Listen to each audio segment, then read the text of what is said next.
Well, this country exported more crude oil than we imported for the first time in nearly 70 years. In September, the country sent out some 90,000 barrels of oil a day. That's more than what was brought in. When Trump took office, the United States was importing 5,000 more barrels a day.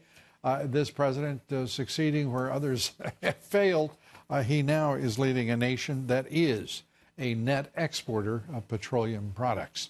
Well, joining us tonight in his first television interview as the new Secretary of Energy, Dan Brouillette. Great to have you with us, Mr. Secretary.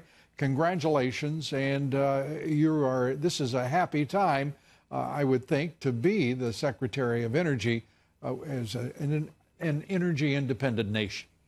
It's a very happy time, Lou. Thanks for having me. It's a pleasure to be here. I look forward to our conversation. I have to tell you, this is probably the most exciting time, at least in my lifetime, to be in the energy business. The oil it's an extraordinary story.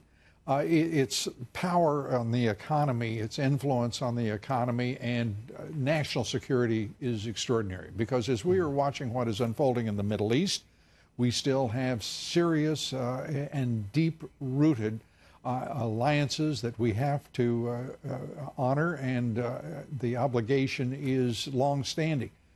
But to be energy independent ourselves is so fundamental to our national security. How do you feel about the importance of energy independence in terms of national security? You're absolutely right, Lou. So let me just take a quick step back. You mentioned at the opening, that for the first time in 70 years, we are now a net exporter of petroleum products. That's only part of the picture. The other part of the picture is the actual production here in the United States. We are now the world's largest producer of oil and gas, larger than Saudi Arabia, larger than Russia. That fundamentally changes world geopolitics, and it provides this president and future presidents, provided we are willing to continue the policies that were instituted by this administration, it allows these presidents foreign policy options that they haven't had in decades. And people are on a more direct, specific, concrete direction. You go to the gasoline pumps in this country, and you look at the price, and you think, I'm in the wrong year. It's stunning to see $2 and something gasoline in most parts of the country. That's absolutely correct, and that's again a function of our ability to produce crude products, gas products here in the United States.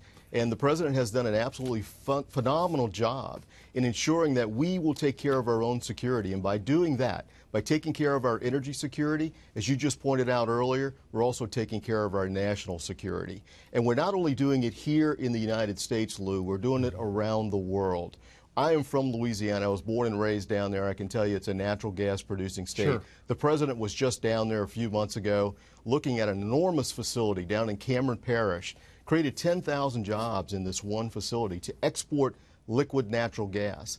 And a report just came out from the European Commission just today, as a matter of fact, or yesterday, very recently, that shows the exports from the United States to the European Commission have increased 600% in the last 18 months. That's since President Trump met with the former president of the European Commission.